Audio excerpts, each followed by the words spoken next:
Okay, hello everybody, welcome to lecture 15. Our plan today is to discuss section 2.4 of the lecture notes, which is about the uncountability of the real numbers. And this is a kind of famous achievement, I suppose, of late 19th century mathematics, which is around the time that the concept of countability that we've talked about was first introduced. So just before we launch into that, let's just have a quick recap on where we are, what we've been doing in the last couple of lectures, and what we've discovered so far about cardinality of infinite sets, I guess. So just a recollection from the last couple of lectures. We're not going to talk so much about boundedness today, which is one of the themes of yesterday's lecture, but we're going to talk about the concept of countability. So just recall a few kind of key highlights from the last 2 or 3 lectures, I suppose.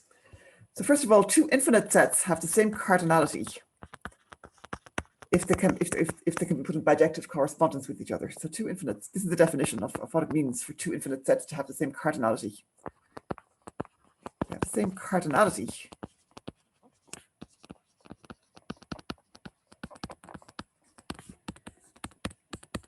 if their elements can be put in bijective correspondence. Let me say it that way.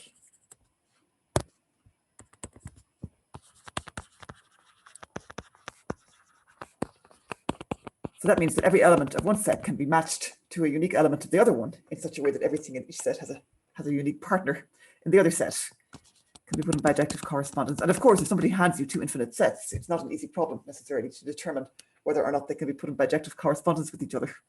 So the question about, the problem of using this definition to decide whether a pair of infinite sets have the same cardinality is not necessarily an easy one. It just depends on the context and what you can do in the particular examples. Can be put in bijective correspondence with each other.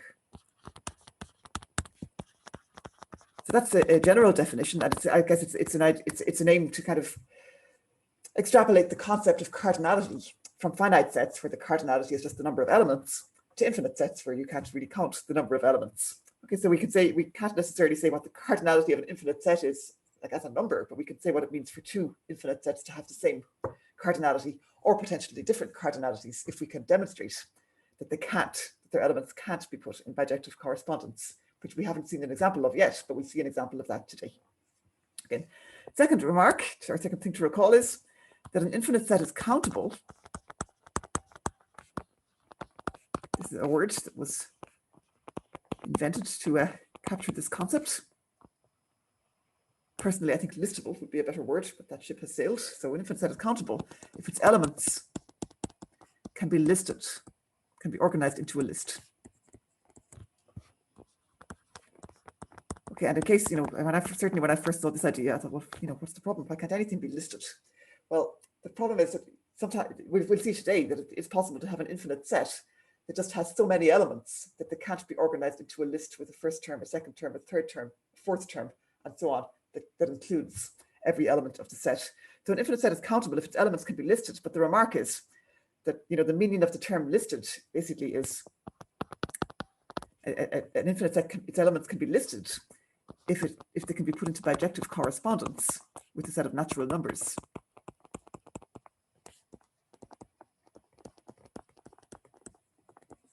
With the set of natural numbers.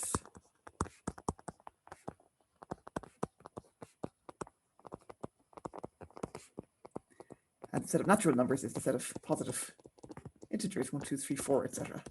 So to put something in correspondence with a set of natural numbers, even a finite set, like if we try to count the elements in some finite set, some objects that are near you right now, and what you're doing when you count them is you're putting the first thing in correspondence with 1, the second thing in correspondence with 2, the third thing in correspondence with 3, and you stop when you reach the last one. And what you've done is created a bijective correspondence between the things that you want to count and the first few natural numbers. And that's exactly what it means to count something, even though we're so used to doing it that we don't really think about it so much in these abstract terms. But actually, it's a pretty abstract thing to count a bunch of sheets of paper on your desk or whatever it is, or a bunch of pens. What you're actually doing is establishing this correspondence between your physical objects and these abstract numbers, 1, 2, 3, 4. And when you've sort of matched the last object, you say that the number of objects that you have is the last number that you reached. And so taking that kind of to the infinite case, we say that an infinite set is countable if its elements can be put in bijective correspondence with all the natural numbers. And so examples of countable sets that we have seen so far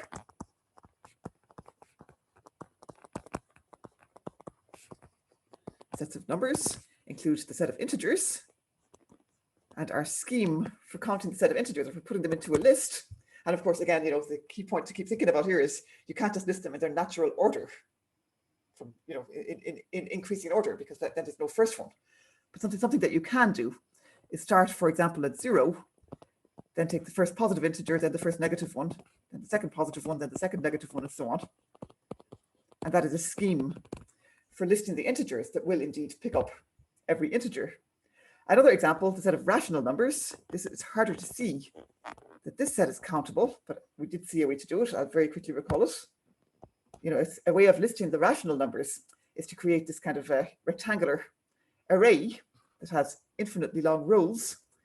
And in the first row of it, put all the fractions whose denominator is 1. So we have 0 over 1, 1 over 1, 2 over 1, 3 over 1, and so on.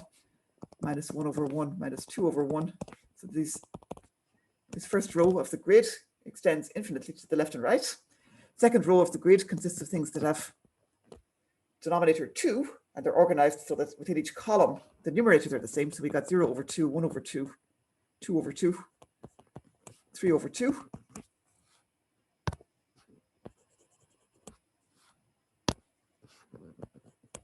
Minus 1 over 2, minus 2 over 2, and so on, and so it goes.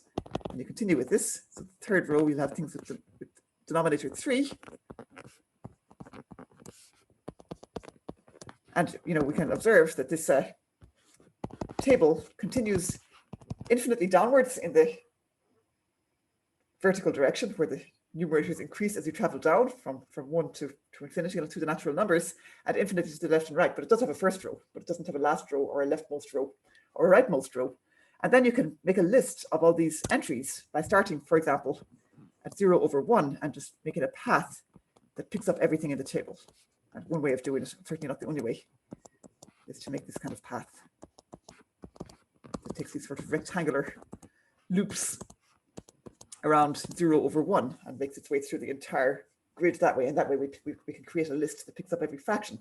So that's a scheme for making a list which includes all the rational numbers. Actually, it includes each of them many times, because each rational number appears several times in that array having different fractional representations.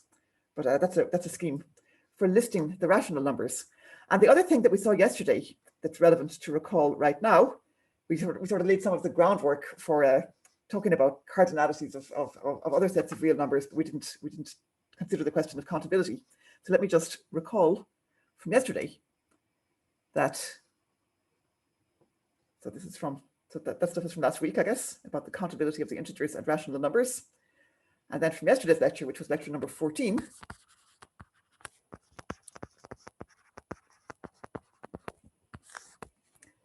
we saw that different open intervals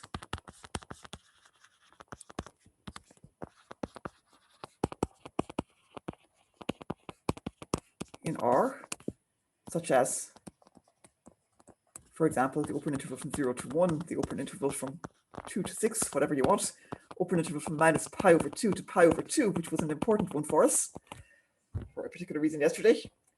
Any open interval like that, as long as its left and right hand endpoints are different from each other, all have the same cardinality. So they're all infinite sets.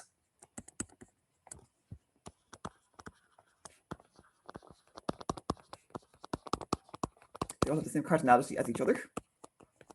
And the way to see that,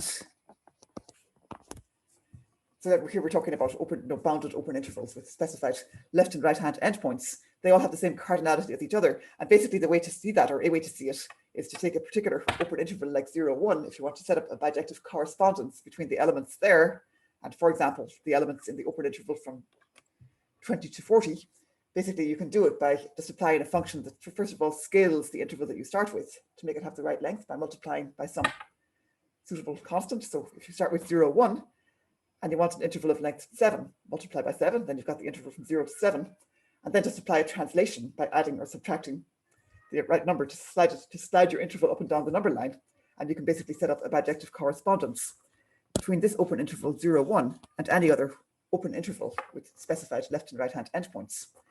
The reason for highlighting the open interval from minus pi over 2 to pi over 2 was because the tan function applied to the elements of that interval actually gives us a bijective correspondence between that particular open interval and the entire real number line. So all of these open intervals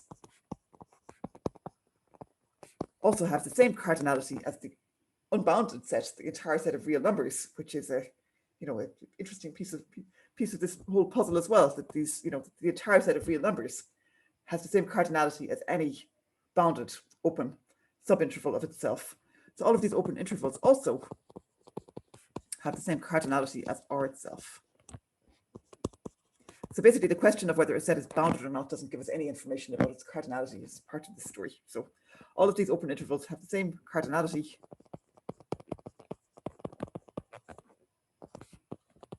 as R itself, the full set of real numbers. And most people's favorite way of showing that is to apply the tan function to the open interval from minus pi over 2 to pi over 2. At least that's the most kind of standard way to show it. That's in all the textbooks and probably one of the most accessible ways. So an example of a correspondence that shows this is the tan function applied to the domain minus pi over 2 to pi over 2. That's a bijection between that bounded interval and the entire real number line. And once we have that, then of course we know that that bounded interval has the same cardinality as any other bounded interval, and that's the same as the cardinality of the full set of real numbers.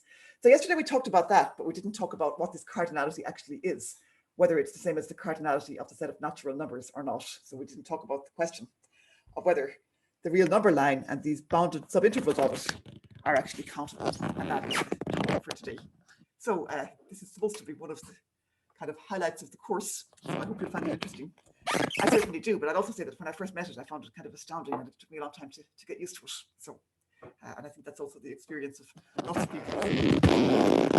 Try not to be put off if that happens to you as well. These are ideas that took everybody a long time to get used to, including the mathematical community when they were first introduced. And we'll talk about that a little bit. Okay. If anybody has a question or a comment, please feel free to throw it into the chat at any point or to turn on your microphone. Okay, so here's the official sort of notes as such for section 2.4. This is all in the lecture notes as well as in these slides, and so it's in slightly more detail there, so please do have a look there as well. So our goal is to show that the set of real numbers is not countable, cannot be put in bijective correspondence with the natural numbers. Its elements can't be organized into a list. So basically, that means that any attempt at listing the elements of the real numbers with a first element, a second element, a third element, and so on, is going to be not inclusive of all of them. It's going to miss some. Okay, so how can you show such a thing? This is already a kind of a serious question of kind of philosophy as well as mathematics. How could you even go about trying to show such a thing, that some set of things that you're interested in can't be organized into a list? So we'll see an answer to that today, and the answer is this famous argument that was proposed in the 1890s by Cantor. Okay, so a couple of technical remarks first. So our question is whether the set of real numbers is countable or not. And we're going to show that it's not. And we do know that the set of real numbers has the same cardinality as any open subinterval, and in particular, the open subinterval from 0 to 1. So instead of working with the full set of real numbers, we're going to just work with the subinterval from 0 to 1. And we'll show that that's uncountable. And the reason for sort of choosing that one to work with will become, I hope, apparent in the next couple of slides. So basically, since R has the same cardinality as this subinterval, if we want to show that one of them is uncountable, we can show that the other one's uncountable. So we'll take the interval from 0 to 1 and work with that. Okay, so the assertion that 0 to 1, that open interval of the real number line is not countable, dates back to the 1890s. And to Cantor, who was the person who really sort of initiated this sort of study of concepts of infinity and of trying to get at the cardinalities of infinite sets. So the proof that we're going to talk about now is often referred to as Cantor's diagonal argument. So we'll see how it uses some kind of diagonal construction to study a proposed list and show that it must be incomplete. So Cantor's diagonal argument is a famous thing. And it applies in more general contexts than what we'll see in these notes. But having said that, the kind of nuts and bolts of the argument itself, we will see. We won't talk about all the kind of full, most general contexts in which it applies. But once you've kind of got your head around the argument, you certainly have all of that, have access to all of that. The argument itself is not more complicated in more general scenario. So there's Cantor. He was born in St. Petersburg and he died in Halle in Germany in 1918. So Cantor's theorem is that the open interval from 0 to 1 of the real number line is not a countable set. So we're going to first of all recall what that set is, a way of kind of describing its elements, and then use Cantor's argument to show that it is not a countable set. And this is something that really kind of revolutionized mathematical thinking at the time. It was really only at that time, the latter half of the 19th century, that people really started thinking about how mathematics can deal with notions of infinity. And Cantor's work kind of represented some kind of paradigm shift, I suppose, in the scope of what mathematics could do. And it was controversial at the time. It didn't meet with sort of instant approval from the community at the time. We'll talk about that shortly after seeing the argument. Okay, so what is this interval that we're talking about? The open interval 0 to 1. So, as a piece of the number line, it's a pretty simple looking object. It's the set of real numbers that are greater than 0 and less than 1. So here's 0 on the number line, here's 1. And the set that we're talking about does not include 0 or 1, but it includes everything in between. So, it's a line segment of length 1, basically, on the number line. That's how it looks. It's a connected piece. It's a pretty, as subsets go, geometrically, it looks quite nice. But what are its elements? Okay, and, how do we sort of describe them if we want to think about trying to put them into a list? So it's got all the real numbers that are greater than 0 and less than 1. So these pink points on the number line in this little picture. Okay, fine, but we can't really list points on a line, with a picture. So how are we going to put them into a list? So I suppose a way of describing them, these elements that potentially could represent things in a list, would be to think about their decimal representations. So the open interval 0 to 1 consists of all numbers whose decimal representation have just a 0 before the decimal point, with 2 exceptions. So being a pedant, I have to highlight the 2 exceptions. The decimal number which has 0 point, nothing but zeros, is the number 0. That's not in this interval because it's 0. It's at the end. It's an excluded endpoint. And the number which has 0 followed by a bunch of 9s also is not in this list. This is actually an interesting thing to think about by itself. Like the number whose decimal representation is 0.99999, repeating, is actually the same number as the number 1, whose decimal representation is 1.000. So even though those two things look different, they actually represent the same number. And a way of seeing that is that, if the number is 0.99999 and the number 1.0 were different numbers, then there would have to be a different real number in between the two of them. And there isn't. There's nothing in between those two decimals. So something to bear in mind. It rarely is it important, but it's not quite true that the decimal representation of every number is unique.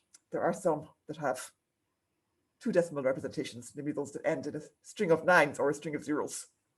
So, okay, that's a remark. So, but basically, we're talking about decimals that start with a 0 and then proceed with some sequence of digits, things like this. Okay, so things that are set look like that. Of course, what I've written here doesn't specify an element of the set because the ... could mean anything, and there are infinitely many elements of our set that have this initial piece of their decimal representation. But that's what elements of this set look like. These are the things that we are imagining that we're trying to put into a list. Okay, so remark, the digits after the decimal point could terminate somewhere in a string of zeros, in which case we can write it just with the ending at the last non-zero digit, or they may have a repeating pattern, or they may not have either of those properties. They may just have a non-repeating haphazard sequence of digits from 0 to 9. Okay, so things that are in this interval include all those possibilities: terminating, repeating, and non-terminating decimal numbers. Okay, so that's what we're trying to imagine, that we could take all those things and put them into a list, and that we could somehow, that our list could include all of them. And remember, list here does have kind of a precise meaning. It means a correspondence with the natural numbers, a first entry, a second entry, a third entry, a fourth entry, and so on. Okay, so what we're trying to do is show that the interval 0, 1, which consists of all these decimal things, is not a countable set. And maybe at this point, actually, no, I'll move on to the next slide before sort of saying this. The reason for focusing on the interval 0, 1 instead of any other choice of subinterval or the full real number line itself, I suppose, is that in a sense, if we just look at the decimals in the range 0 to 1, they start out with 0 point. So there's kind of a first place of decimals there. You know, if you take all real numbers that have an integer part and a decimal part, they all have a first digit, a first integer digit, but in some of them that corresponds like to the tens digit or the hundreds or the thousandths or the 1 millionth digit. So their first digits don't sort of line up in terms of what they represent in the decimal system. But if we stick to numbers in the range 0 to 1, then basically they all start with a 0 decimal point. And the first digit after the decimal point is the first one of interest. And that kind of represents the same thing in all the numbers. So they kind of align kind of well. In that sense, it's sort of convenient to take this interval. Okay, so our goal is to show that this interval can't have a bijective correspondence with a set of natural numbers. The proof is by contradiction. And that means basically when you're thinking about a proof by contradiction, sort of psychologically, you have to kind of put yourself into a world where you're imagining that this statement is true, that there is a bijective correspondence with a set of natural numbers. So, you know, in your mind, you're sort of now living it. We don't know at the outset whether this is true or not, but we're imagining that it is. And we're going to sort of suppose that it is and hopefully realize that a world in which that could be true is not consistent with the world that we live in, where we know of other things that are true that would conflict with this. So that's the sort of psychological game you're playing when you're trying to prove something by contradiction. Okay, so our strategy is to show that no attempt at constructing a bijective correspondence between the interval 0, 1 in the real number line and the set of natural numbers could ever be complete. And like, of course, you could start picking elements of this interval and putting them into a list. No problem at all doing that. There are infinitely many of them, so you're not going to run out of them. But what we have to try to show is that any attempt at doing this will necessarily fail. It'll be incomplete. It won't pick up all of the elements of the interval.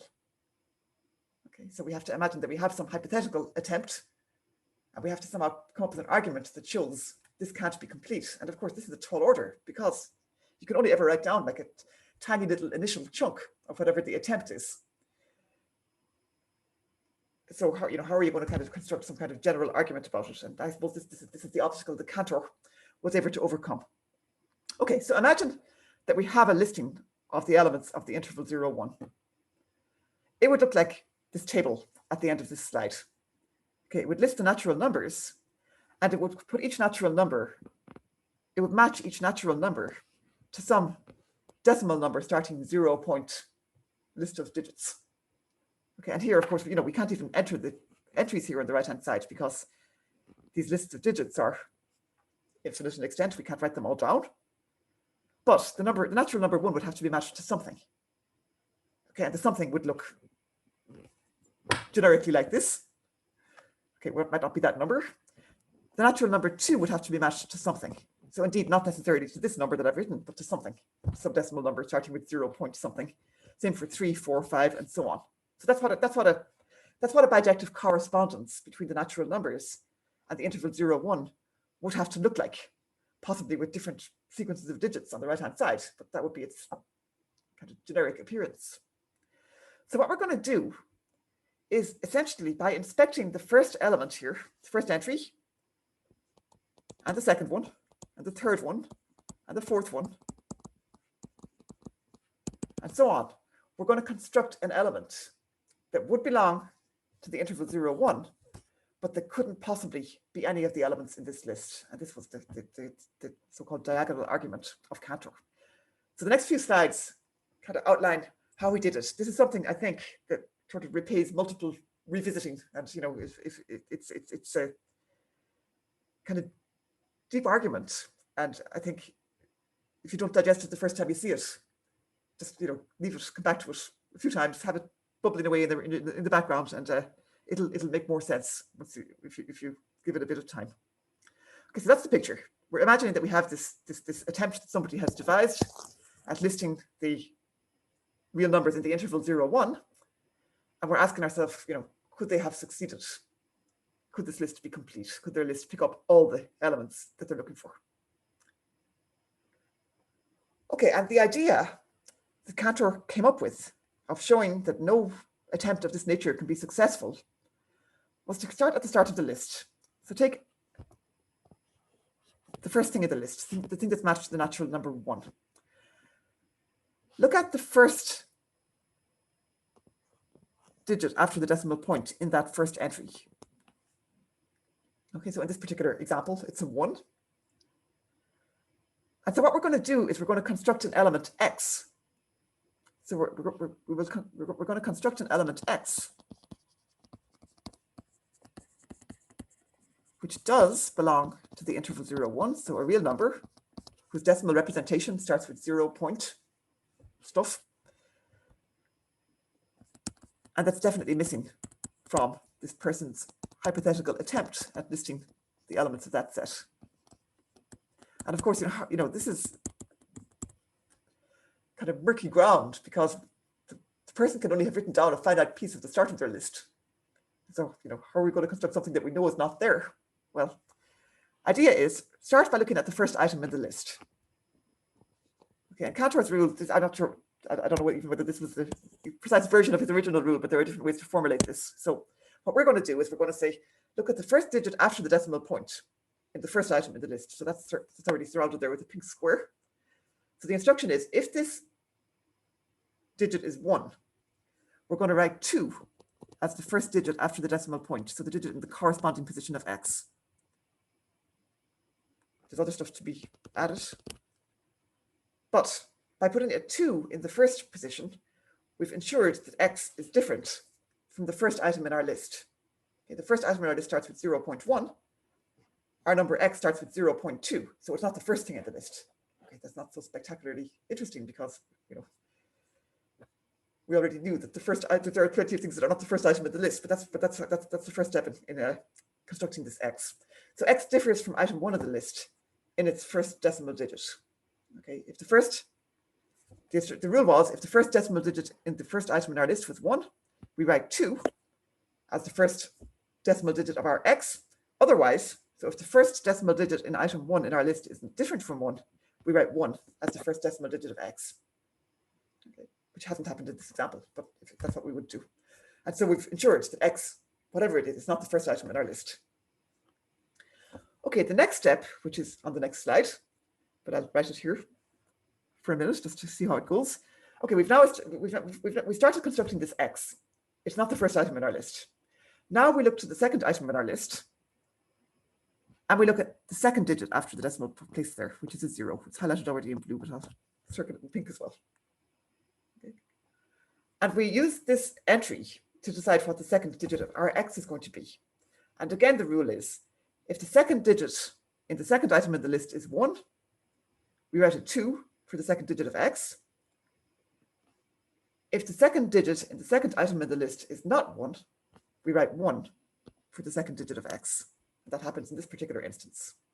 So far, we can say that our x starts 0.21. The 2 was chosen to ensure that x is different from the first item in the list. The 1 was chosen to ensure that x was different from the second item in the list, which was not 1. So far, this x is different from both item 1 and item 2 in the list. And basically, we continue in this way, looking down through this diagonal of terms that are labeled in blue. And we construct the decimal representation of x step by step. At the third step, we put something, either a 1 or a 2, to make sure that the third digit in x is different from the third digit in item 3 of the list. Okay, according to the instruction that we're using right now, the third item in the list is 3. If it's different from 1, the instruction would be to put a 1 as the third item in the decimal representation of x. So we would do that. And so far, we've got x, which so far has 3 decimal digits filled in, and they are chosen to make it different from the first entry, the second entry, and the third entry in this proposed list. So that's how Cantors' diagonal argument basically goes. Okay, there's a bit of repetition here in these slides. The first slide said, look at the first item in the list. If it's 1, write a 2 as the first item in x, which happened there. Look at the second item in the list. Look at its second decimal digit. If it's not 1, write a 1 in x. Look at the third item in the list. Look at its third decimal digit. If it's not 1, write a 1 in x. If it is 1, write a 2 in x. And that's how we would proceed. Okay, and you keep going. So that's the third item. If we do the first 5 here in this particular example, x would be, first item there, first decimal digit in item 1 is a 1, so we put a 2 to differ from that 1. Second item in entry 2 is a second decimal digit in entry 2 is a 0. It's not a 1, so we'd write a 1 in x. In the third item in the list, look at the third decimal digit. It's not a 1, so we write a 1. In the fourth, look at the fourth decimal digit. It's not a 1, so we'd write a 1. The fact that these are all 3 is purely coincidental, an accident to that example. Fifth item, look at the fifth place of decimals. If it's not a 1, write a 1 for x. If it is a 1, write a 2 in x. So you're going to construct this element of the interval 0, 1. It's an infinite decimal. All its digits are 2s and 1s, as it happens.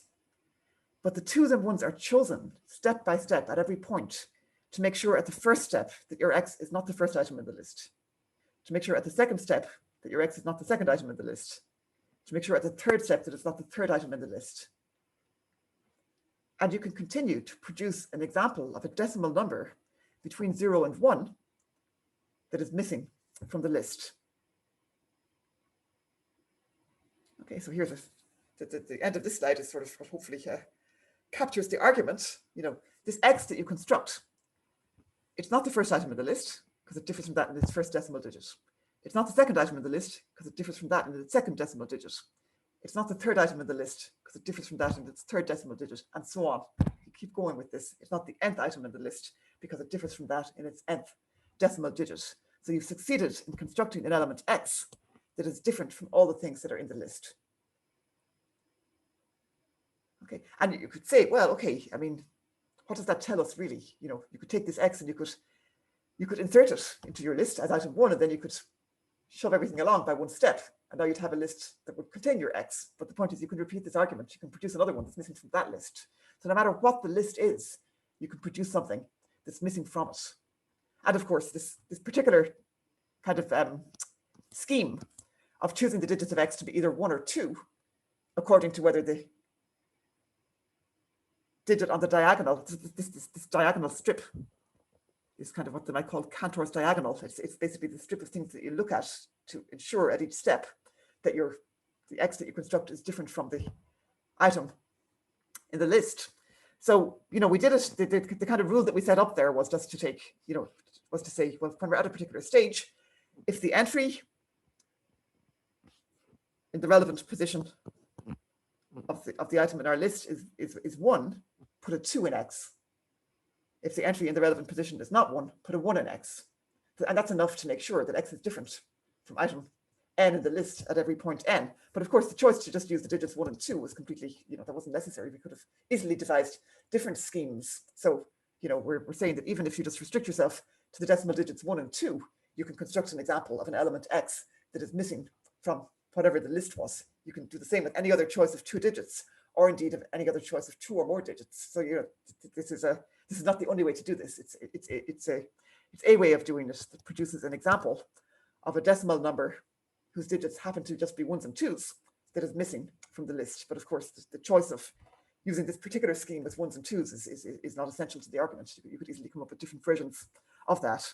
So the conclusion is that what you can construct is an element x, which does belong to the interval 0, 1, but does not appear in the proposed list. And, you know, we had an example there of an initial segment of a proposed list, but no matter what the list was, this argument would work to produce something that's missing from it. And again, when you're thinking about the mechanism of the argument, this is what helped me to understand it in the end, to think, you know, the number x is not item 1 of the list because it's different from that in its first digit. It's not item 2 in the list because it's different from that in its second digit. It's not item 3 in the list because it's different from that in its third digit. And at each stage, like when you introduce a new digit to x, you're leaving all the previous part of x intact. So you're still preserving all the properties that you've established so far in terms of difference from all the previous elements in the list. So in that particular example, our number would have started like this, and it would have had some, you know, its digits would have continued as 2s and 1s. So if you're thinking about this, and I think it really is something that rewards thinking about, there's a few kind of interesting points about it that go even a little bit further than the key conclusion that we want to reach. So according to our construction, our x will always have its digits equal to 1 or 2. So not only have we shown that the interval 0, 1 is uncountable. Its elements can't be put in bijective correspondence with the natural numbers. So we've even shown something a bit more.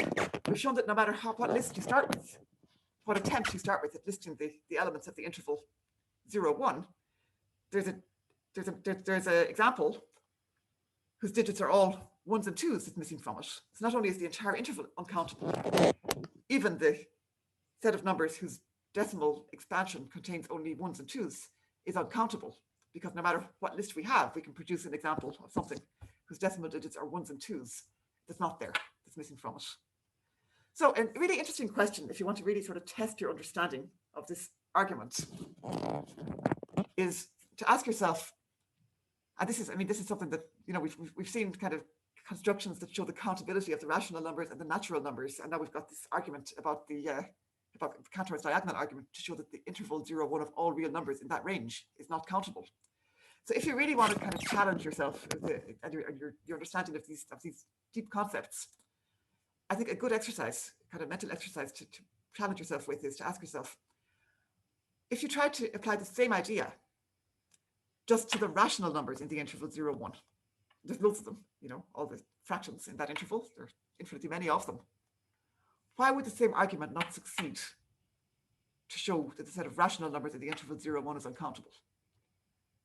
And what I mean by that is, write down all the decimal representations of the rational numbers in the range 0, 1. So those are the ones whose decimal representation either repeats or terminates with a string of zeros.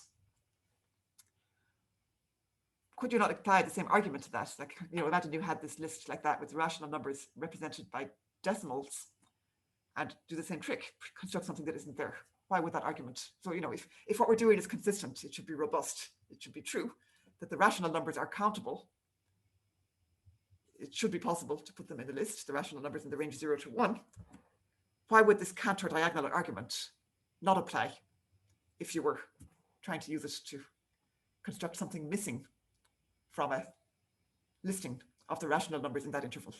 Okay, so I'm not going to give an answer to that, but and I'm not saying that you have to think about it, but if you're kind of interested in sort of pushing your understanding of this stuff, I think it's a good exercise to think about, and I'm very happy if anybody wants to chat about it, to do so, just get in touch. Okay, so that's a challenge for you. That is the famous Cantor's diagonal argument. It's really kind of one of the sort of classical arguments of modern mathematics, and it's regarded as kind of, a sort of jewel in the crown of 19th and 20th century mathematics. So that's the argument itself. That's sort of more or less the conclusion of our discussion about countability and cardinality of infinite sets. We do have one more thing to talk about in chapter 2 of the notes, which will be our first lecture when we come back from the week off classes next week. So in 2 weeks' time, we'll finish chapter 2. I have a few kind of historical comments, which I hope you might be interested in. I certainly find them quite interesting.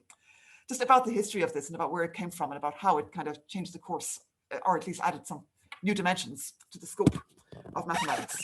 So what Cantor's argument tells us is that the infinity, that's the cardinality of the real numbers, is bigger than the infinity, that's the cardinality of the natural numbers and the integers and the rational numbers.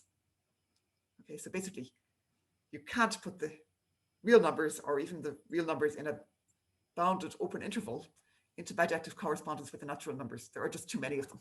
They just don't fit into a list. No matter how you try to list them, you'll miss some of them. There'll be ones left over. So really, Cantor's argument established the notion of infinities of different magnitudes, that not all infinities are the same, that there are some infinite sets that have even more elements than other infinite sets. Okay, and that whole thesis goes a lot further. I mean, Cantor actually showed, using nothing more than the diagonal argument, but in a slightly more general context, that you can construct examples of infinite sets of bigger and bigger cardinalities. You get sort of an infinite list of infinite sets, none of which are in bijective correspondence with each other. We won't talk about that now, but actually we have the machinery to talk about it if we wanted to. Okay, the other remark is that, and okay, so I'm not a historian of mathematics, and there are many people who've written a lot about this, but the work of Cantor was not an immediate hit in his own lifetime, and it encountered some opposition.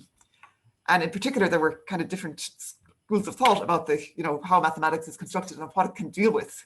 And there was the finitist school, whose view was that only objects that can be constructed in a finite number of steps really could be kind of open to the machinery of mathematics. And one of the foremost proponents of that viewpoint was Kronecker, who's also a very famous person. Kronecker has some famous quotations which might be apocryphal, so don't take my word for these comments, but he had this famous quote, "God made the integers, all else is the work of humans," presumably he meant. So basically his position was, the integers, natural numbers, and the integers are sort of really what mathematics can work with. From those we can get rational numbers, but sort of infinite things and numbers that take infinitely many decimal digits to describe, he considered that mathematics, that couldn't deal with or shouldn't deal with. And this is another possibly apocryphal remark that Kronecker is reputed to have made to Lindemann, who had proved some interesting things about the number pi, in particular that it's not the solution of any polynomial equation with rational coefficients. And Kronecker is reputed to have questioned whether this was something we should be bothering with, basically, to Lindemann.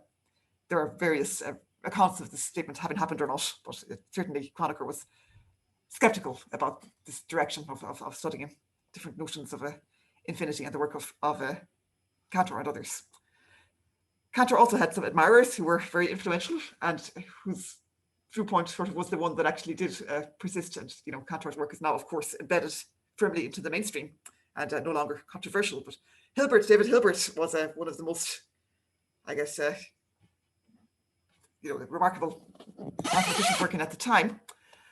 And Hilbert was a big fan of the work of Cantor and made this famous quote, "No one shall expel us from the paradise that Cantor has created for us." That was his contribution to this tension between the finitist school and Cantor's developments. And Hilbert wanted to expand the scope of what mathematics could deal with, and look towards new things that had been previously unforeseen. So Hilbert gave at the International Congress of Mathematicians in Paris in 1900, Hilbert gave this really famous address in which he proposed 23 open problems, which were known by their numbers in Hilbert's lecture: Hilbert's problem 1, Hilbert's first problem, Hilbert's 10th problem, and so on. Some of them are still unsolved, but they really did prove to have a major influence on the course of mathematics in the 20th century. Nothing quite analogous to that, I think, has really quite happened at the turn of the last century. But yeah, Hilbert's Paris lecture is really something that's a renowned event. And the first of Hilbert's 23 problems was what's called the Continuum Hypothesis. And the Continuum Hypothesis, which was proposed by Cantor and included in Hilbert's list of kind of definitive essential problems for future work in 1900, the Continuum Hypothesis was the assertion that every subset of the real numbers is either countable, meaning that it has the same cardinality as n natural numbers or the rationals or the integers, or has the same cardinality as the full set of real numbers itself, or analogously or equivalently any bounded open interval, which we know has the same cardinality as the real numbers. So the Continuum Hypothesis proposes that if you look at all subsets of the real numbers, there are none of them whose cardinality is greater than that of the natural numbers, but less than that of the real numbers, so that everything that's a subset of the real numbers is either finite or is countably infinite in correspondence with the natural numbers, or has the same cardinality as the real numbers itself. And so that seems like a question to which the answer should be yes or no. Either there's a set that has different cardinality from either of those that can't be put in bijective correspondence either with the natural numbers or with all the real numbers, because it has too many elements to be listable, but it has not, but still fewer in the context of bijective correspondences than the real numbers. So, but the answer to this problem, or the answer to this question, when it was eventually resolved in the 1940s, was that it doesn't have a straightforward yes or no answer, which is really extraordinary. And it's not so the work of Gödel in the 30s, Gödel's famous incompleteness theorems, and Cohen in the 60s, basically eventually concluded that the continuum hypothesis is undecidable. And what that means is that the standard axioms of set theory that lay out the rules of mathematics and of number systems and of how we deal with them don't provide enough structure to answer Cantor's question about whether the real numbers contain subsets that have different cardinalities to both the natural numbers and the real numbers. So basically, either a positive or negative answer to that question are both consistent with the framework and the theoretical framework that we use in mathematics that defines the number systems and the axioms of set theory, and so on. So Cantor's hypothesis is undecidable. And so one way to get around that is to introduce extra axioms. give you that gives you extra structure to have a yes or no answer to that question. But Gödel's work tells us that no, you can introduce extra axioms, but you're still going to have undecidable questions. That there are still going to be questions where either a positive or negative answer is sort of consistent with the axioms, with the axiomatic systems that you're using, and those are the Gödel incompleteness theorems. So there are people still working in the foundations of set theory, the foundations of mathematics, looking at questions like this, and it's I think it will always be an area of active research. Most of us, fortunately, can get on with our mathematical work without having to dwell on such questions too much, or without having to have them in the forefront of our work so much. But there are people who work with these questions and who kind of develop theorems and theory, either with or without the continuum hypothesis. So there are people who incorporate the continuum hypothesis into their framework and study questions with that assumption, and also do the same thing with the negation and with the assumption that the continuum hypothesis is false, and builds that axiom into their axiomatic framework. And the whole subject of how the axioms of mathematics are formulated and what they can do and what questions they can't answer is something that's really interesting. And that was a subject that was, I suppose, initiated really by the work of Cantor, and that led to the famous Gödel incompleteness theorems, and that are still important both in mathematics and also in things like theoretical computer science. So there's a lot there, and there's plenty to read about if you're interested in it. We won't go further into it in this course, but there's a world of interesting stuff there, and quite recent stuff as well. Okay, that's section 2.4. Learning outcomes, basically, it's a short list, but they're very important things, very deep things. Cantor's diagonal argument. If you have a chance to reflect about that in the next few days before we meet again, that would be great. I'm going to thank everyone for joining us on the recording, and I'm going to stop the recording now. So thanks very much to everyone who joined us for that. And I really hope you have a break over the next few days. And we'll see you in 2 weeks' time when we continue. So the recording stops. Thanks, everybody.